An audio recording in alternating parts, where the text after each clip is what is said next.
Good afternoon. My name is Jenabu Williams, and I'm the international director of the Sigma Beta Club for Phi Beta Sigma Fraternity Incorporated. We were founded back in 1950. We were founded back in 1914 at Howard University. Our male mentoring program was founded in back in 1950. So we've been in this space for the past 68 years, empowering young men of color and fathers to have healthy and solid, strong relationships with young men and boys.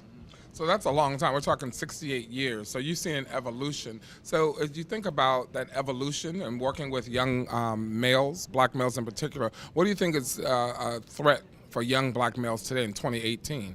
So I think one of the biggest threats for young men of color in 2018 is really not knowing the individual gifts that God has created and instilled in each and every one of them.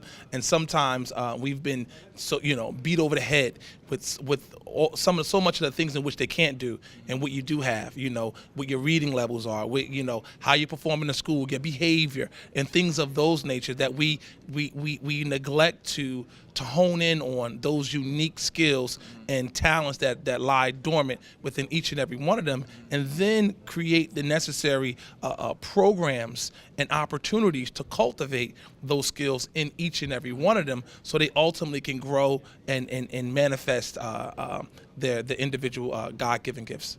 And I recognize from our presentation today, you had a reaction to something that Dr. Powell said with regards to healing those wounds. What kind of wounds do you see in the lives of young boys as you see all these students coming through your program at your school? What are the kind of wounds that you see? Well, I'm as an educator, I'm also a supervisor of a program in New Jersey, and so I'm in the schools, and so I supervise 5 teachers, 15 paraprofessionals, as well as 64 students who have been labeled like BD or behavioral disabilities, and they come in with a myriad of behavioral issues, and so a lot of them are angry, a lot of them are not on grade level as it relates to reading and math. They're coming from fatherless homes, and so some of the young men, as well as women in this particular case, but some of the young men, out of the 64 young men, 85% of them all come from fatherless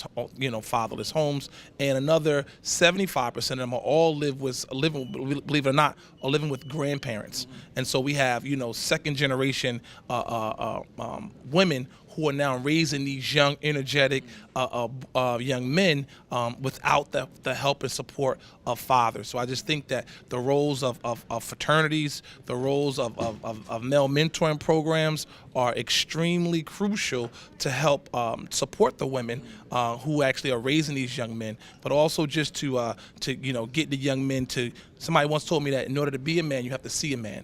So I think it's important to have African American or even male professionals within the school who are educating these young men, but are also taking the time out to figure out what it is that your talents and skills are. And begin to create programs and opportunities where your individual talents and skills can be honed, can be accentuated, and can be cultivated and developed so you ultimately can reach your fullest potential. So as an African-American educator, you're there and your presence is there for them to see. But as we look around education in this country, are there enough black professionals, black male professionals in the lives of these young boys and children anyway? No, I mean, unfortunately, I think the answer to your question is no. But what I can tell you is that Phi Beta Sigma Fraternity Incorporated, we are a brotherhood of conscious men, and so what that means is that we're conscious fathers, we're conscious educators, we're conscious husbands, and we're conscious educators. And so for us, I just think that we're happy to report that we've taken our rightful place within the community throughout the country, and we've actually have very, very healthy group mentoring programs programs in which we meet on a weekly basis, covering our 5 core areas, which may be conflict resolution, peer mediation, financial literacy, job readiness, and as well as dressing for success. So I think that through organizations that have these type of comprehensive programs taking their rightful place within the community will help to support the all of the schools and whatever may be taking place academically and other organizations like Healthy Start in making sure that these young men ultimately manifest their destiny and become successful. So I'm glad you mentioned Healthy Start. So our model is that each of our 100 programs across the country has what we call a consortium or a community action network, which is a forum to gather community together to address issues in the community. What kind of advice would you give to those consortia or cans to get in touch with your fraternity, to kind of make partnerships to work? So what advice do you have for them to do that? Well, the advice that I definitely would share with you is that, I think what you guys have done today is phenomenal. I think that oftentimes organizations like yours, as well as even the fraternal organizations, have for a period of time operated in silos. So my presence here today in support of Healthy Start is a clear sign that we recognize that, in order for us to move the needle in this particular area, we have to collaborate. So I think through collaborations, through working and partnerships, and really checking, I always say, kind of checking our egos and organization titles at the door, and just coming in here as in this instance as just practitioners who just want to support and help each other and also learn best practices. So the Dr. Powell, who just spoke and talked about the wounds that these young men show up with, which is so impactful, because she actually felt like she described a day in life that I see every day, and these young men are showing up with these wounds. But if we don't recognize them and we look at these wounds as behavioral disabilities or deficiencies, then it's almost like they're being misdiagnosed. And so you might have a headache, but I'm giving you a cast for your foot. That's not going to do anything for your headache. So I think by Dr. Powell and her really accentuating the points of the wounds that these young men are exposed to, and the trauma that we may be exposed to over years of time, the ultimate effect that it can have on us if we don't have these type of impactful programs that really address the young men and look at them holistically, and not as again being deficient, is how we begin to move the needle. So I appreciate this opportunity to come here. I'm excited. This is an area that I'm extremely passionate about. It's just an honor and a privilege to support my 35th International President, Brother Michael E. Crystal, and his general board, as we collectively take our rightful place in the community as a brotherhood of conscious men. And so one final question, because again, your organization, it's been around for over 68 years. You've been doing this work specifically with boys.